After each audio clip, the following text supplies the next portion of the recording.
Meus amigos, sejam mais uma vez bem-vindos ao canal. Se você ainda não é inscrito, por gentileza, se inscreva clicando aqui nessa marca d'água que aparece no canto inferior direito do vídeo, tá certo?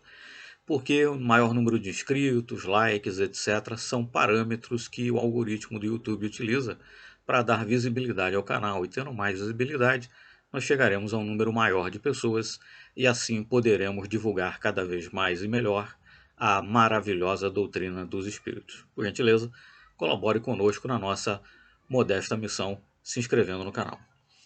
Nós vamos então nesse terceiro vídeo dar sequência aqui a apresentação de excertos acompanhados de análise, comentário, interpretação, etc. do livro Arigó, o cirurgião da faca enferrujada, de autoria de John G. Fuller. Nós havíamos parado então naquele momento em que o Dr. André Purarish decidira se deixar operar. Ele tinha um lipoma no braço, né? E ele decidiu se deixar operar por Arigó para verificar em loco, para verificar, na verdade, em si próprio, né? Seu próprio corpo, em sua própria pessoa, se tudo aquilo que os pacientes de Arigó diziam realmente era verdadeiro, né? Eles diziam que não sentiam dor quando eram operados, né? Além disso, era sabido que não havia sangramento, né? Que embora não fosse realizada a sepsia, não havia posterior infecção e por aí vai, né? E o doutor então decidiu utilizar a si próprio como cobaia, né? A fim de poder comprovar em primeira mão a veracidade de tudo isso. Então, na página 37, prossegue aqui o autor. Purarish também decidira pedir a Arigó, além de operar o lipoma que ele tinha no braço, que examinasse sua vista com a faquinha de cozinha, porquanto esta parecia ser uma de suas especialidades. E com aqueles 2 testes realizados em Purarish, e que seriam filmados, as habilidades extraordinárias de Arigó estariam positivamente confirmadas, tanto para o melhor quanto para o pior. Ao aproximarem-se dele, Arigó, né, Purarish pediu ao intérprete que lhe dissesse que estava resolvido a deixá-lo operar seu braço e fazer o exame de sua vista. Aquele pedido repercutiu pela sala repleta, verificando-se um silêncio de expectativa entre os pacientes ali agrupados. O médico americano, as pessoas se referiam a Purarish, tornar-se-ia igual a eles. Arigó, rindo e atirando a cabeça para trás, disse que evidentemente estava pronto para fazer o que ele lhe pedira, e virando-se de repente para a multidão, perguntou: algum de vocês tem um bom canivete brasileiro para usar nesse americano? E, enfim, como sabemos, né, a história relata, o Dr. Purarish realmente foi operado por Arigó. A cirurgia se processou em poucos segundos, foi filmada, né, por uma equipe, conforme já fizemos referência no vídeo anterior, né? Não houve, né, sangramento. Aquela cirurgia, mesmo realizada em condições ideais, né, como já dito, era um tanto perigosa, porque um certo nervo, né, responsável pela movimentação da mão poderia eventualmente ser afetado, e isso resultar numa paralisia.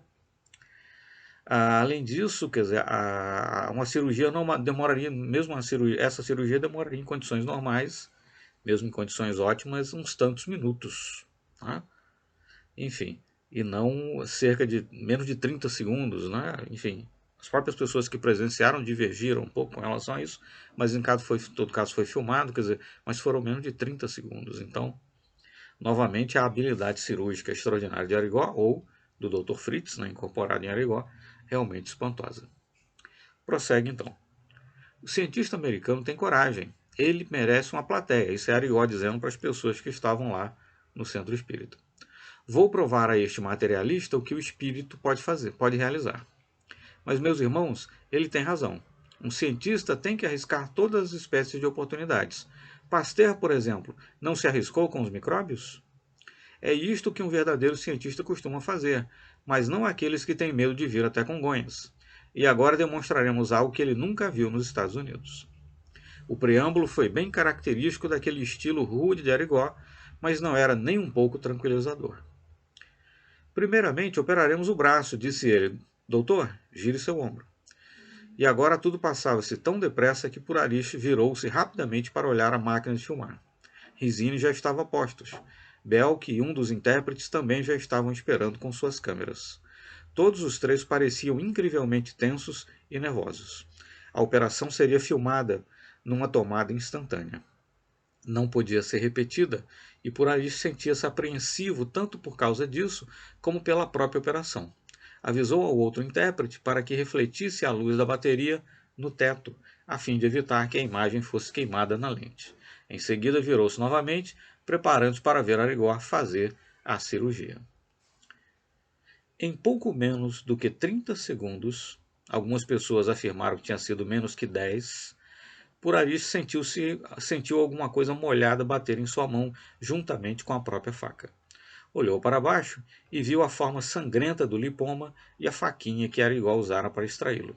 Em seu braço, no local onde estivera o tumor, havia apenas uma pequena incisão medindo menos que 2 polegadas, e dela escorria um filete de sangue. A pele à volta daquele local estava completamente lisa, não se vendo mais a protuberância do lipoma. Purarish estava estupefato.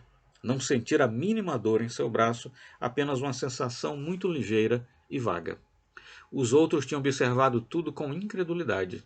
Um pouco antes da operação, Rizini começara a filmar, assim continuando durante todo o tempo e mesmo depois. Arigó havia segurado a faquinha e parecia raspar a pele, e na fração de segundos extraíra o lipoma com suas próprias mãos. Aquilo era completamente contrário a qualquer técnica cirúrgica. Arigó sorriu e transmitiu a Purarish o que o Dr. Fritz mandara dizer-lhe. Isto é somente uma demonstração para que assim o povo acredite. Dr. Purarish, sou da opinião que cada um dos médicos brasileiros deveria aqui comparecer e fazer o que o senhor fez. Uma vez terminado o processo que está correndo contra mim, o senhor deverá voltar e realizarei operações de maior vulto para que possa assisti-las. Purarish, de certa forma, sentiu-se vagamente insatisfeito e comentou depois. Não sentia absolutamente nada, mal podia acreditar no que ocorrera, entretanto acontecera, e não podia ver qualquer engano sobre isso.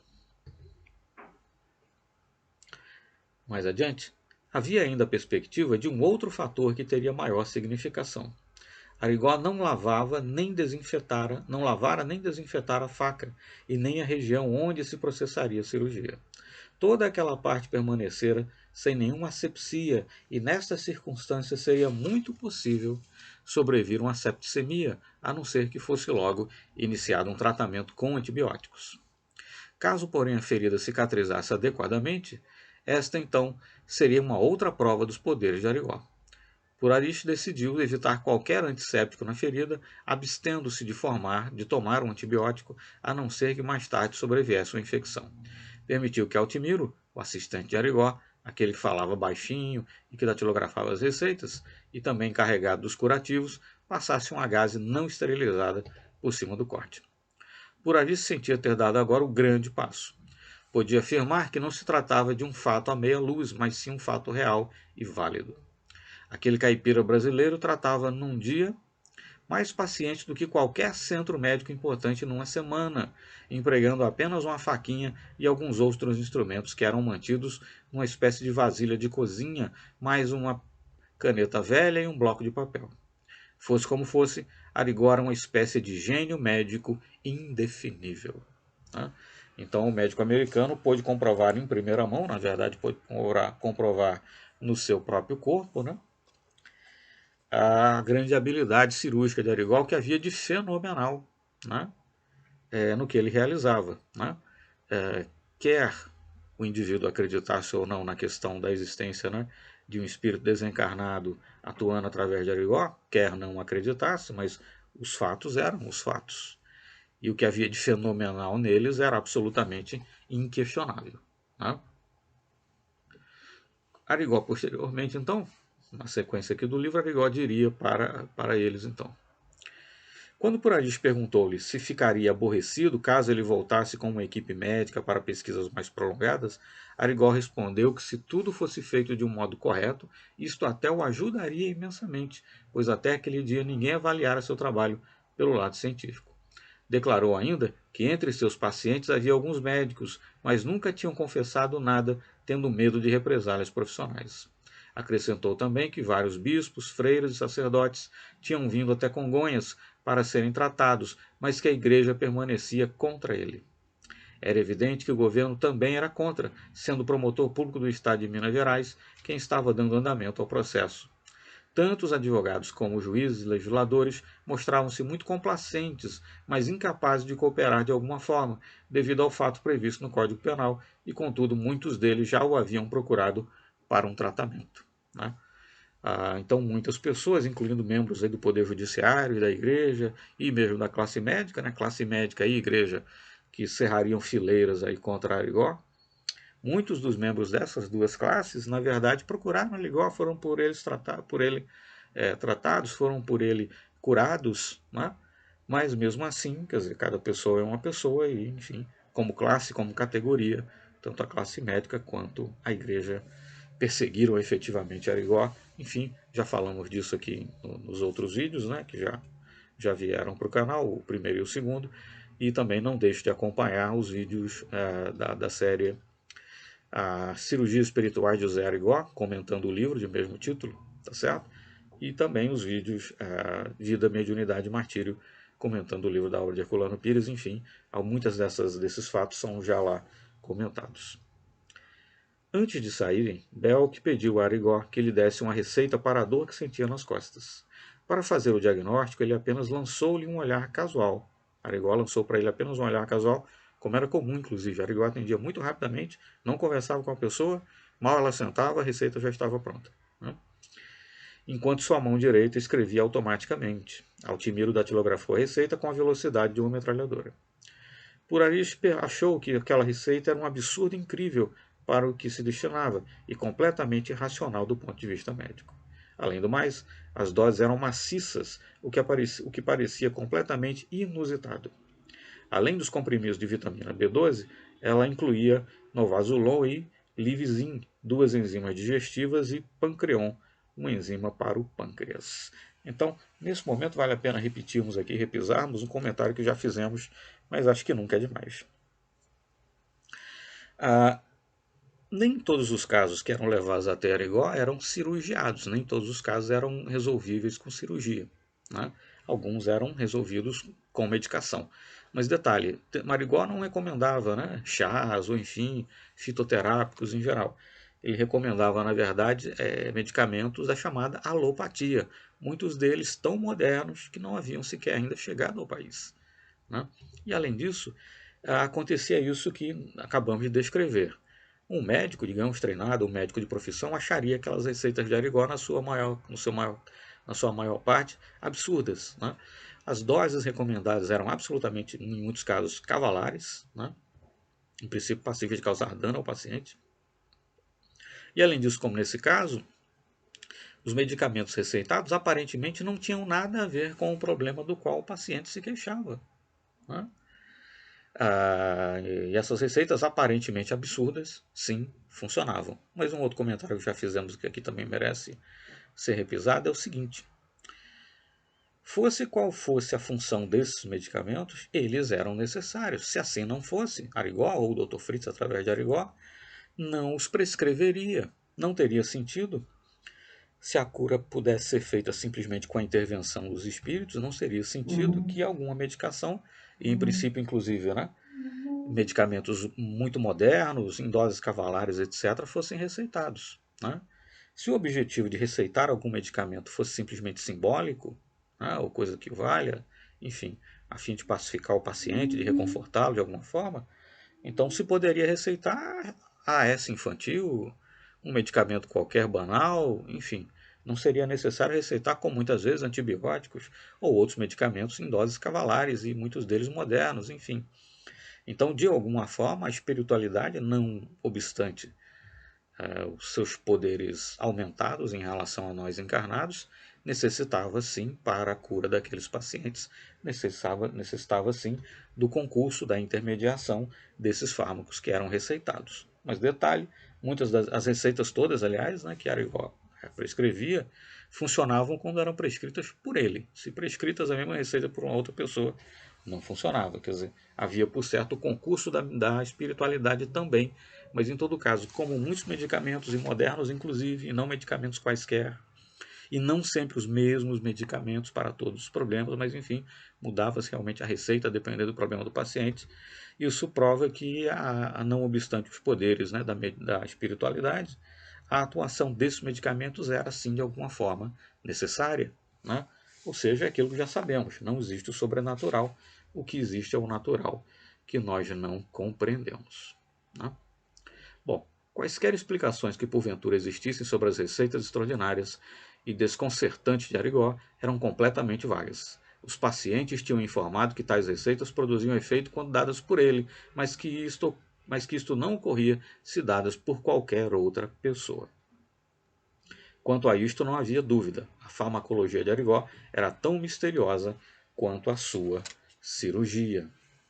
Arigó aparentemente achava-se fora dos limites consagrados da parapsicologia, para não falar nos da medicina, né? Esse é um ponto que já tocamos em outros momentos também, mas vale a pena aqui repisar. Quer dizer, o fenômeno Arigó foi tão impressionante que mesmo, né, os espíritas não o compreenderam adequadamente, porque ele com certeza extrapolava, né, muito daquilo que sabe-se, enfim, preconiza-se ainda hoje, no que diz respeito à atuação da espiritualidade. Quer dizer, o fato dele atuar em plena luz do dia, incorporar Dr. Fritz, digamos, em qualquer lugar e a qualquer momento, de qualquer maneira, né?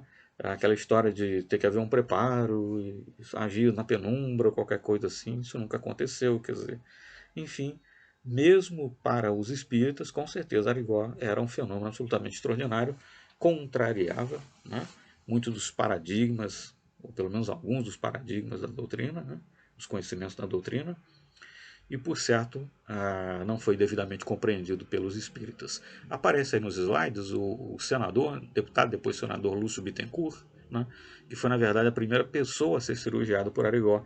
Nós vamos mencionar isso mais adiante, e na verdade ele foi curado de um câncer, né, cirurgiado e curado de um câncer, e divulgou isso intensamente, e isso ajudou a tornar o nome de Arigó conhecido no país todo, né? Então o deputado, depois senador Lúcio Bittencourt, foi por certo uma figura muito importante no surgimento, né, para o país, né, no conhecimento para todos do fenômeno Arigó.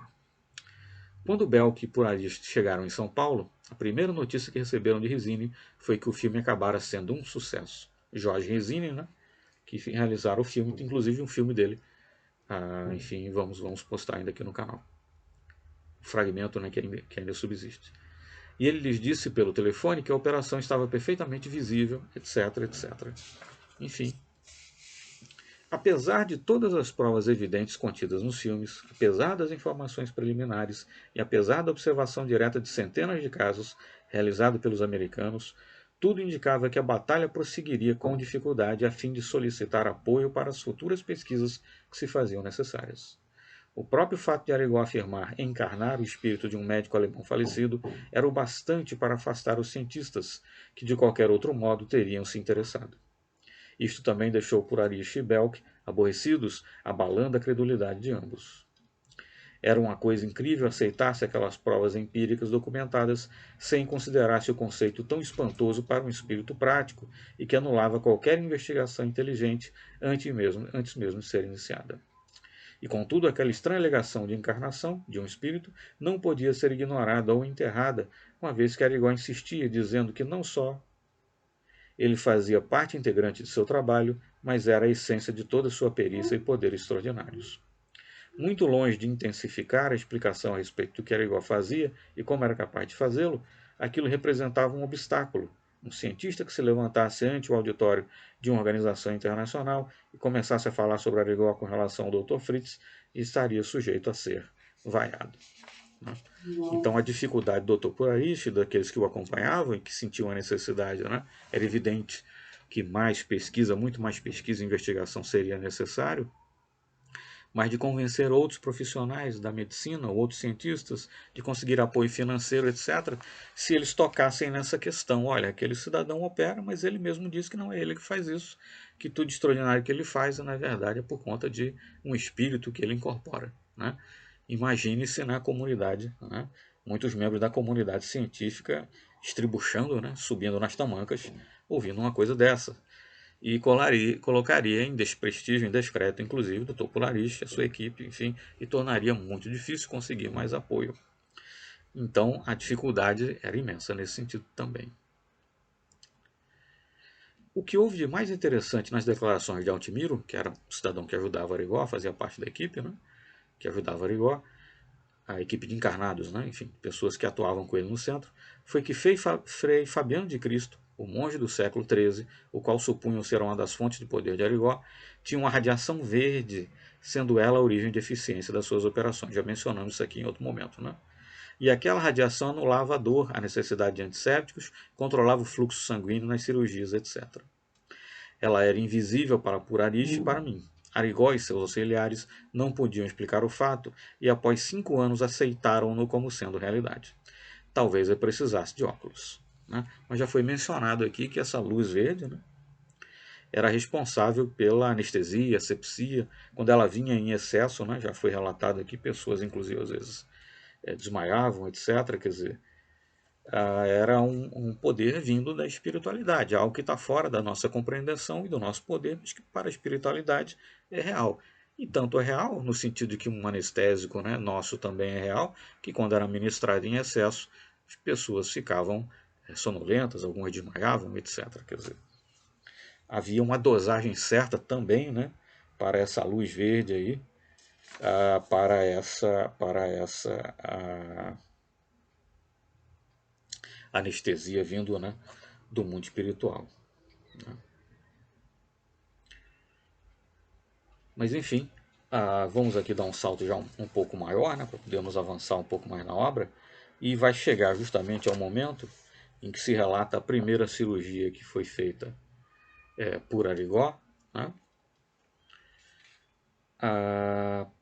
que feita, né, enfim, no senador, né, Bittencourt, como já dissemos, e foi descrito com mais detalhes num dos vídeos do livro, né, Cirurgia Espiritual de José Arigó.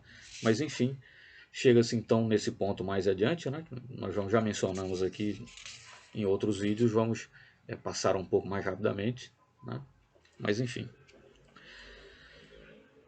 Estamos nessa altura na página 62.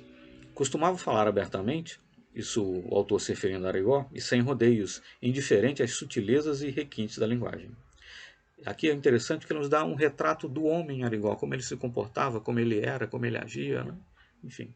Costumava falar abertamente, sem rodeios, indiferente às sutilezas e requintes da linguagem. Empregava frequentemente um vocabulário grosseiro, mas fazia isto com um certo charme que impedia qualquer crítica. Dizia o que pensava espontaneamente e às vezes tornava-se incrivelmente brilhante. Entretanto, era uma criatura profundamente sensível e, conquanto fosse um homem, podia emocionar-se até as lágrimas. Era muito afetuoso e costumava abraçar os amigos com muito calor, segundo o comentário de um deles. Sensibilizava-se facilmente, gostava de todos, especialmente das crianças. Era teimoso e firme em suas decisões e às vezes até mesmo em seu detrimento. Conquanto o catolicismo no Brasil seja mais flexível e menos preponderante do que nos outros países de fala espanhola, ainda representa uma força poderosa e 90% da população cultiva a religião católica. Estamos a falar aqui, né, dos anos ali, começo dos anos 1960, né? Atualmente esse percentual, por certo, só via as estatísticas do IBGE, é menor, né? Entretanto, e como diz Pedro MacGregor em seu célebre livro The Moon and Two Mountains, os grupos espíritas olhados pelos católicos com antipatia tinham, naquela época, né, os grupos espíritas olhados pelos católicos com antipatia tinham 71 orfanatos contra 73 católicos, mais orfanatos do que os católicos, e 25 protestantes. E quanto aos departamentos de assistência social, os espiritualistas, sobrepujando seu espírito de caridade, tinham 125 para os 81 dos católicos e 25 dos protestantes. Então, uma das causas das broncas também, né, da bronca dos católicos com relação aos espíritas naquela época, é que os espíritas eram muito mais atuantes, né? Inclusive nessas obras assistenciais. Os católicos de Congonhas do Campo sentiam-se particularmente constrangidos com a intrusão dos espíritas, quer se tratasse da Umbanda, Quimbanda ou kardecista. O autor aqui mistura, né? Umbanda, Quimbanda, etc. Isso não é espiritismo conforme Já tivemos a oportunidade aqui, quem quiser pode assistir o nosso vídeo, né, intitulado Existe mais de um tipo de espiritismo, ou existe mais de um espiritismo? Né? Mas enfim, o autor aqui mistura tudo, umbanda, quimbanda ou kardecistas. Não existe espiritismo kardecista, existe espiritismo, né? Doutrina codificada por Kardec, que se chama espiritismo. Né? Então não tem sentido ninguém dizer se sou espírita kardecista. Né? Você é espírita e ponto. Né? Bom, quimbanda ou kardecistas, e preocupavam-se com quaisquer movimentos que pudessem evoluir mais e não com aqueles que progrediam numa escala menor. Então, a grande preocupação dos católicos à época, né? E você pode ver isso num dos livros que já comentamos aqui, né? Do Frei Boaventura Kloppenberg, que inclusive é mencionado mais adiante aqui na obra, do John Fuller. Mas enfim, a grande preocupação dos católicos era que eles viam os espíritas como, né? Enfim, a grande preocupação, na verdade, além de aspectos doutrinários e tal, mas era porque os espíritos pareciam que estavam evoluindo em termos de quantidade. Né? E os católicos temiam, né, ver as suas hostes invadidas por essas figuras que eles entendiam como temerárias. Né? E depois o autor aqui, estamos já na página 65, ele vai relatar um pouco, né, de como surgiu a mediunidade de Arigó, as angústias que ele compartilhava, né, com a esposa, etc. Nós vamos pular essa parte. Né? Mas enfim, ele procura um membro da igreja, o padre Penido, né, que aí vai dar aquele conselho da igreja, que se ele se afaste pode ser o demônio, e aquelas coisas, né? Enfim. E aí, e já influenciado por tudo isso, veja-se só, já na página 68. E não foi preciso muito tempo para que os boatos se divulgassem pela cidade, o que fez com que o padre Penido aparecesse correndo. O sacerdote falou-lhe severamente, mostrando-lhe que estava colocando-se numa posição contrária à igreja. Né? Começara a ser apontado como um curandeiro, palavra que em português equivalia a impostor ou charlatão. Arigó ouviu-o com toda atenção. Perante a Igreja Católica, ele era um rebelde e, além disto, era rejeitado por causa do que os padres já lhe haviam dito a respeito do espiritismo, que era uma heresia de primeira categoria e ele teria que evitá-la a todo custo. Então veja-se a angústia de Arigó, né? Católico praticante, nascido numa família católica, vê-se, né, com aquelas aparições do Dr. Fritz, depois começa a incorporar, a cirurgiar, em algum momento, enfim, angustia-se, procura, né, o padre, que aí lhe dá todo aquele receituário da Igreja Católica e no fundo termina por confundi-lo ainda mais. Né? Ele confessou sua fraqueza, dizendo ter cedido às instruções do Dr. Fritz, Arigó dizendo ao padre, né? E concordou em parar com tudo aquilo. Uma de suas primeiras medidas de Arigó foi colocar em frente à sua porta um cartaz bem grande com os dizeres: nesta casa somos todos católicos, o espiritismo tem parte com o demônio. Então, influenciado pela igreja, Arigó chegou lá, pelo começo da sua mediunidade, a colocar esse tipo de aviso na frente da sua casa, né? Inclusive para se ver livre do disse que me disse, da perseguição, daquela má vontade, aquela coisa das pessoas da cidade, dos boatos, etc. Né? Arlete, esposa de Arigó, cuja preocupação era ainda maior do que a do marido, ficou muito satisfeita ao ver aquilo. Talvez agora pudessem usufruir alguma paz. Mal isto, porém, fora feito, os sonhos, as visões e as dores de cabeça, aí foi quando Arigó começou a ter isso com mais intensidade, né? E veria finalmente o Dr. Fritz materializar-se. As visões e as dores de cabeça recomeçaram com maior intensidade, seguindo-se desmaios durante o dia, quando ele ficava completamente desmemoriado. Desta vez, as consultas em Belo Horizonte, ele chegou a consultar-se em Belo Horizonte com médicos e tal, estenderam-se a um maior número de médicos e psiquiatras, mas a imagem do Dr. Fritz tornou-se mais insistente. Né? Aquela situação que o indivíduo enfrenta, né?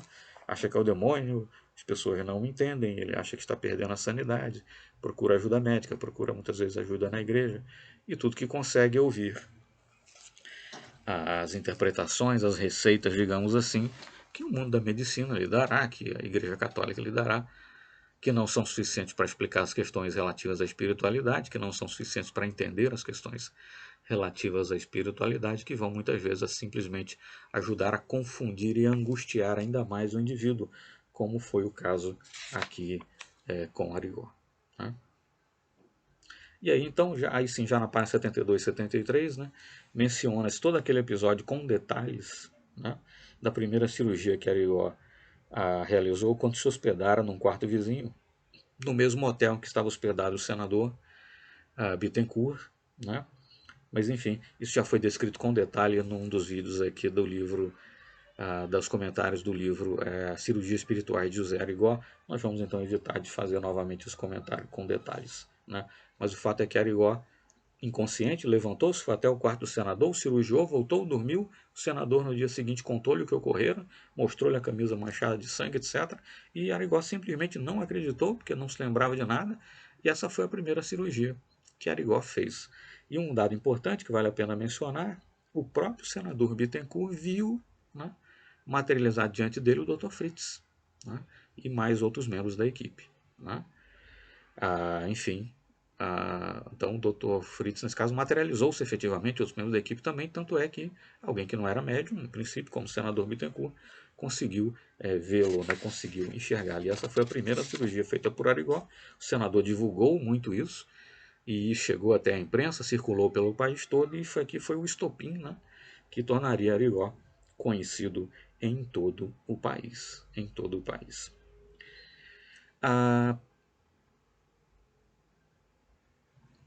Se referindo mais adiante, agora já na página 71, né? Quando o senador Bittencourt apareceu com aquelas notícias sobre sua cura, o temor difundido pelas ruas da cidade refletiu por toda parte. José da Cunha, o prefeito de Congonhas do Campo, crescera com Arigó naquela cidadezinha. Ele tentou reconstituir os acontecimentos de seu amigo para explicar o fenômeno que parecia estar se tornando uma lenda moderna. Infelizmente, não encontrara muita coisa para esclarecer as bases dos misteriosos poderes de Arigó. Este sempre mantivera seus amigos fascinados com suas histórias e anedotas, parecendo ter sempre um ponto de vista atualizado sobre tudo o que acontecia. E já mais adiante, né, se referindo a uma outra cura que Arigó vai realizar. A mulher estava muito doente, sofria de um câncer no útero. Já não havia mais esperanças e aguardavam sua morte de um momento para outro. Deitada em sua cama, estava rodeada por seus parentes e amigos mais íntimos. As velas estavam acesas naquele quarto silencioso e o padre já chegara para administrar a extrema unção, a última cerimônia do ritual católico. Aquela família era muito amiga de Arigó e ele e Arlete tinham ido até lá para prestarem uma última homenagem de amizade à moribunda. Era uma cena solene e triste. O padre retirou-se após ter dado a extrema-unção. Naquele quarto silencioso, Arigó, com a cabeça inclinada, orava com as demais pessoas. Logo em seguida, começou a sentir uma sensação que já se tornara sua conhecida. Era uma vibração que principiava na cabeça, estendendo-se pelas costas. Perdão, estendendo-se pelas pernas. Né? Então é interessante essa passagem porque, e aí no caso aqui repete-se o que Arigó irá posteriormente relatar, né? Então ele sentiu uma vibração que principiava na cabeça e ia se estendendo pelas pernas, porque o que sente um médium quando está sendo incorporado, ou quando está incorporando, melhor dizendo, né? Um espírito. Né? Então Arigó nos deixou aqui esse relato. Né? Bom, foi invadido por um tremor e seus olhos ficaram vidrados. Então, como acontecera lá na cirurgia do senador Bittencourt, Arigó aqui vai ficar completamente inconsciente do que está fazendo, vai cirurgiar essa senhora que está com câncer, né, do útero, vai extrair o tumor, né, e só depois então vai voltar a si, já na cozinha da casa da senhora, enfim, e vai se sentar e ficar aos prantos. Né. E chamaram então o médico. Algumas pessoas se assustaram, chamaram o médico, né? Então o médico chegou logo depois e apressou-se a examinar a moribunda.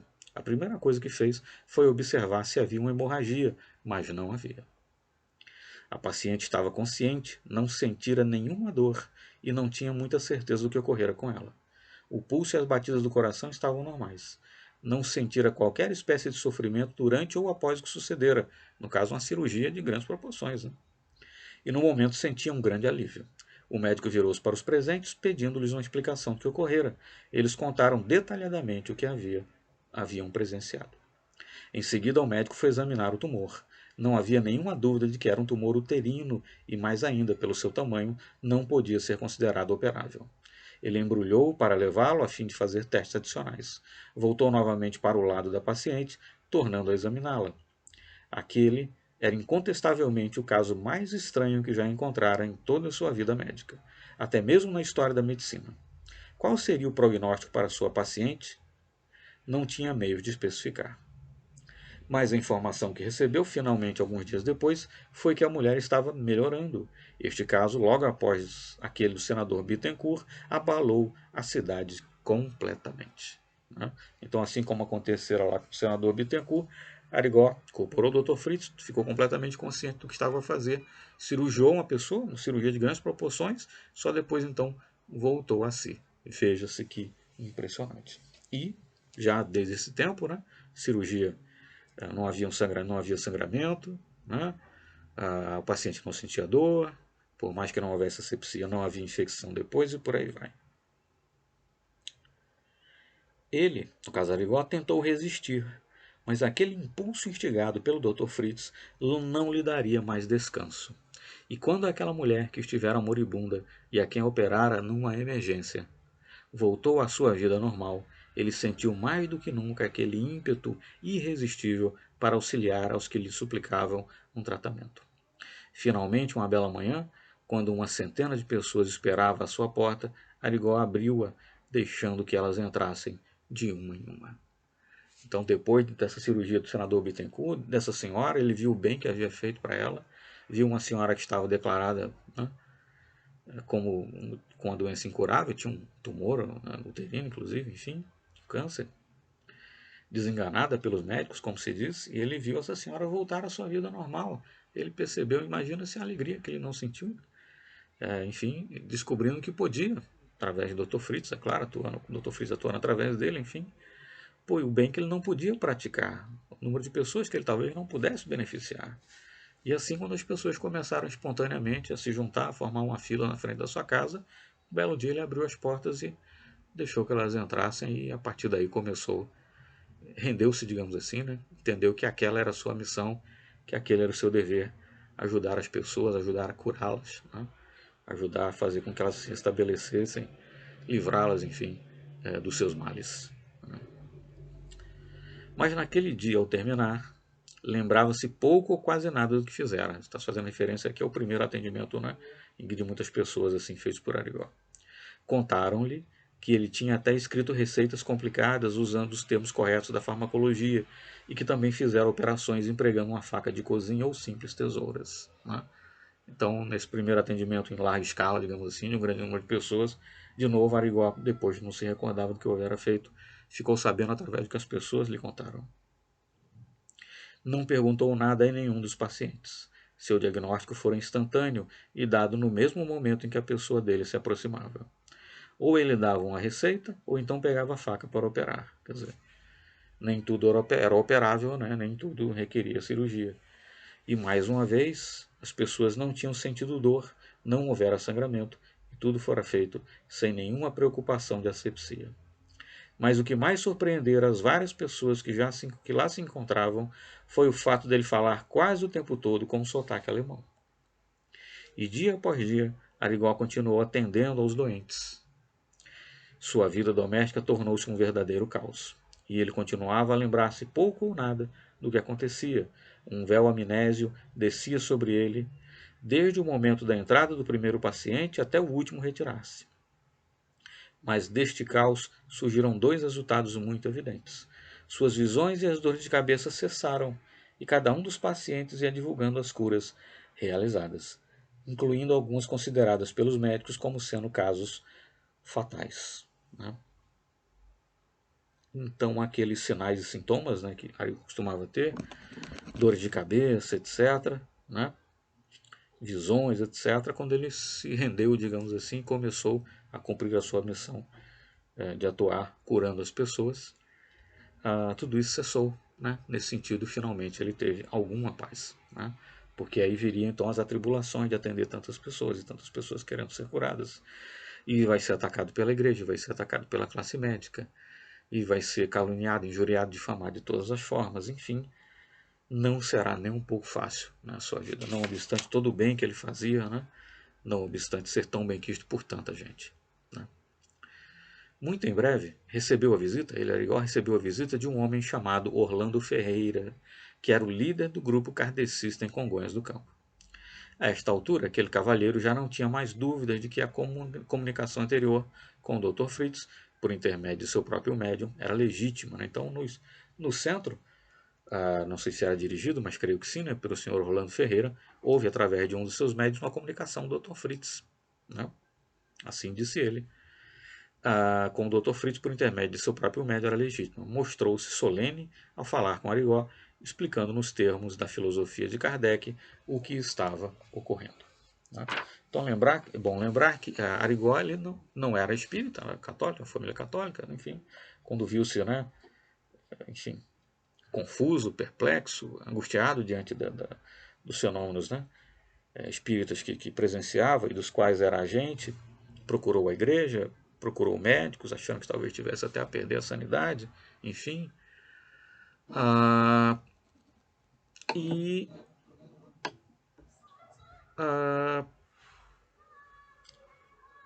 ele não era espírita, digamos, e não foi logo num primeiro momento, né, que ele compreendeu ou entendeu tudo aquilo que com ele se passava como sendo um fenômeno espírita. Né? Ser procurado, né, por esse senhor, que, enfim, era espírita, acredito que dirigia, né, um centro, e ser informado, e ser, num certo sentido, doutrinado, aí então que ele vai começar a ler obras sobre o espiritismo, etc. E aí então que ele irá, por assim dizer, converter-se, né, ao espiritismo, mas ele não era espírita, né, num primeiro momento. Aí ele não reconheceu, não entendeu num primeiro momento que as manifestações das quais ele era agente e objeto eram manifestações de natureza espírita. Já na página 79, Arigó, no momento, não estava em situação de absorver este tipo de filosofia. Está falando aí a questão do espiritismo. Né? Ela, porém, serviu para abrir-lhe a mente para novas perspectivas, encorajando-o a prosseguir com seu trabalho de curas. Ferreira convenceu-o a reconhecer a possibilidade de ser um médium e, como tal, um meio de comunicação daquele estranho mundo do qual não apenas estava aprendendo seu significado, mas tomando no, daquele estranho mundo do qual não apenas estava aprendendo seu significado, mas tomando parte dele. Arigó também teve que reconhecer que agora estava na posição de um acróbata colocado entre dois arames esticados, a igreja de um lado e o espiritismo de Kardec do outro. Não era uma posição cômoda, e contudo sentia-se incapaz de pender para qualquer um deles. O fato desagradável mais persistente era que habitualmente não conseguia lembrar-se de qualquer coisa depois que sentia aquela estranha sensação de vibrações que indicava o momento da substituição ou a encarnação, entre aspas, do Dr. Fritz. E havia ainda os problemas mundanos que o perseguiam. Além da condenação da igreja pelo seu comportamento, sua vida familiar estava sofrendo incrivelmente. Seu bar estava às portas da falência. Lembrar que ele tinha um bar e era dali que ele tirava a subsistência, né, para si e sua família. Ele dedicando muitas horas, né, às suas atividades de cura, etc., enfrentando problemas mil, a igreja perseguindo, disse que me disse na cidade, aquela coisa toda, quer dizer. E nesse meio tempo você tem que ganhar dinheiro, tem que comer, tem que investir seus filhos, tem uma família para criar, tem contas a pagar, né? E como se haver em meio a tudo isso, né? Enfim, o mundo não para, né? As obrigações não cessam, só porque você agora tornou-se um médium, né, que cura pessoas. Ao lado mundano da vida, para o bem ou para o mal, né? Prossegue. E já surgiam rumores distantes. Isso foi no começo, né, quando ele começou a cura. Posteriormente ele vai ser alvo de 2 processos criminais, né, por exercício legal da medicina, etc., conforme já mencionamos. E já surgiam rumores distantes indicando que a Associação Médica Brasileira, juntamente com a Igreja Católica, né, né, estavam preparando uma ação por intermédio da Divisão de Roubos e Falsificação do Departamento de Polícia do Estado de Minas Gerais. Agora já estamos no capítulo 4, começo do capítulo 4. A pressão feita sobre Arigó não foi atenuada pelas informações do senador Bittencourt. Mais ele continuava a falar daquela intervenção cirúrgica milagrosa, mais a imprensa brasileira insistia em divulgá-la. Como resultado disto, as pessoas começaram a vir de grandes distâncias, formando filas desde cedo em frente à casa de Arigó. No primeiro momento ele atendia em casa, só depois que ele vai então começar a atender num centro espírita. A multidão começou a tornar-se mais cosmopolita. Já não se restringia aos pobres e necessitados. Nela misturavam-se os ternos feitos sob medida de industriais prósperos, os vestidos elegantes de Dior, às roupas empoeiradas dos mineiros e lavradores. Começaram também a aparecer em profusão os carros com placas que não eram do Brasil.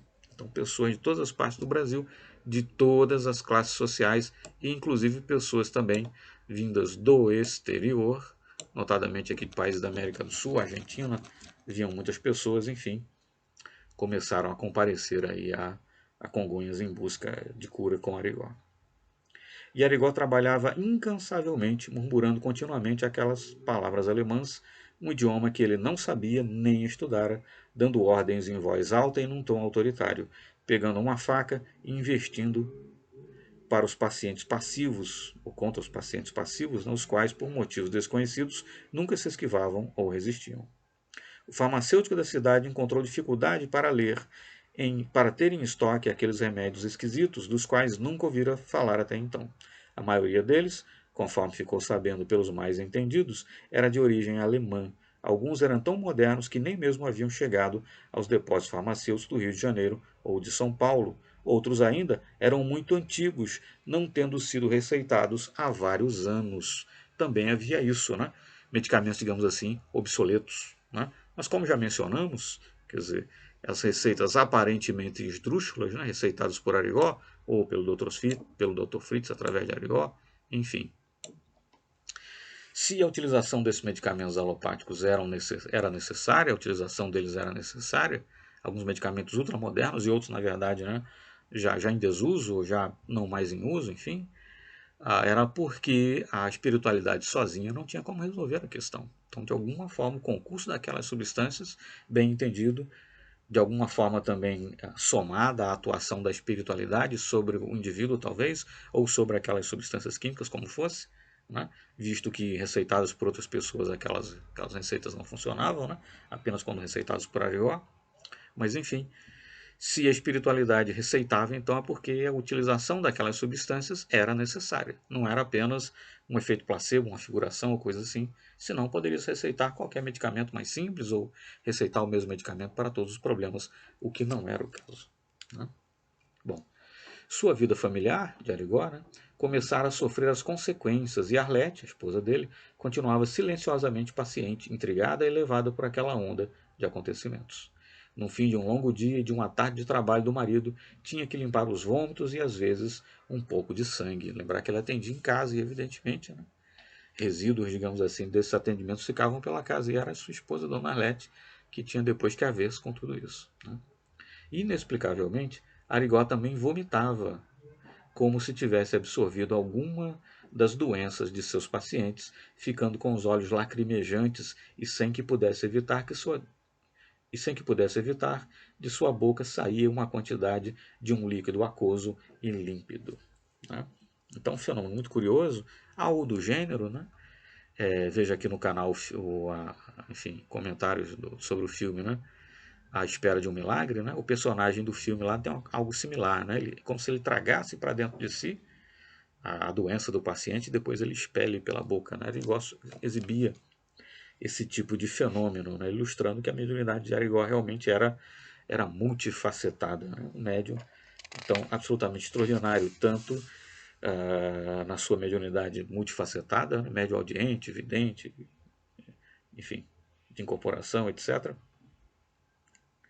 psicofonia, né? Enfim, e da intensidade, digamos assim, né, dos seus poderes mediúnicos. Bom, e se referindo aqui a uma cirurgia que estava sendo efetuada, né, o autor relata: e quando o sangue começou a correr, viu Arigó erguer os olhos para o teto e murmurar: Jesus não quer que você sangre. Milagrosamente, o sangue estancou e ele voltou a falar: Dr. Fritz, por favor, feche a ferida. Em seguida, passou um pedaço de algodão por cima da chaga aberta, limpando-a levemente. Suas bordas juntaram-se nitidamente, sem nenhuma sutura, né? Então, ele dizia: Jesus não quer, enfim, igual o Dr. Fritz incorporado, Jesus não quer que você sangre, o sangramento parava. E Arigó pedia então para o Dr. Fritz que se fechasse a ferida, simplesmente passavam algodão sobre a ferida e a carne, digamos, né, juntava-se, né, instantaneamente. O autor descreve o seguinte: em seguida passou um pedaço de algodão por cima da chaga aberta, limpando-a levemente, suas bordas juntaram-se nitidamente, sem nenhuma sutura. Era algo que as pessoas viam acontecer, né? Não ouviram falar, não eram, né, informadas, enfim, por outrem. Nesse sentido, né, vale um comentário aqui: depois do falecimento de Arigó, e sem entrar em detalhes ou citar nenhuma pessoa especificamente, mas surgiram aí, né, outras pessoas que diziam incorporar, Dr. Fritz, etc. Mas quando você vai ver alguma filmagem, né, das pretensas cirurgias espirituais efetuadas por essas pessoas, é algo bastante diferente, né? Pode ter um algodão em cima, meio que esconde-se a coisa, você consegue ver direito o que está acontecendo, etc. Né? Enfim, algo muito diferente daquela coisa absolutamente, né, às escâncaras, como fazia Arigó. Né? Enfim, isso por certo é um bom parâmetro, né, para nós avaliarmos aí quando algo é verdadeiro, autêntico e quando não é. Tá certo? Meus amigos, ficaremos aqui então por hoje. Né? Se você ainda não é inscrito no canal, por gentileza, se inscreva, nos ajude a divulgar cada vez mais e melhor a maravilhosa doutrina dos espíritos. Mas enfim, estamos aqui a trazer excertos, né, com análise, comentários, etc., do livro, mas evidentemente o melhor do melhor é ler a obra na íntegra. Né? Infelizmente o livro, ao que me consta, nunca mais foi editado, né, só há uma edição dele. Mas você ainda pode encontrá-lo em sebos. Né? Como já cheguei a mostrar aqui, a edição é de 1974, né? Como cheguei a mostrar aqui no vídeo introdutório, né? Antes do primeiro vídeo tem uma introdução, né, em que eu mostro a capa do livro e mostro também a capa da edição original em inglês que eu também adquiri. Né? E comparando as duas edições, nós vemos que lastimavelmente a edição em português vem aqui e ali, né, realmente vem um tanto eivada de alguns erros de tradução, às vezes alguns erros de impressão, falta alguma palavra, etc. Mas não obstante isso, né, enfim, vale a pena sim ler a obra, digamos, não é nada tão severo que mutile o livro, que tire o seu valor de forma alguma, tá certo? Então, não obstante os excessos que aqui trazemos, a análise, comentário que fazemos, por certo que o ideal é ler o livro, né? Estudar a obra. Mas enfim, acho que ainda temos um minuto aqui ou dois antes de acabar esse vídeo. Vamos só mais um pequeno trecho aqui, né?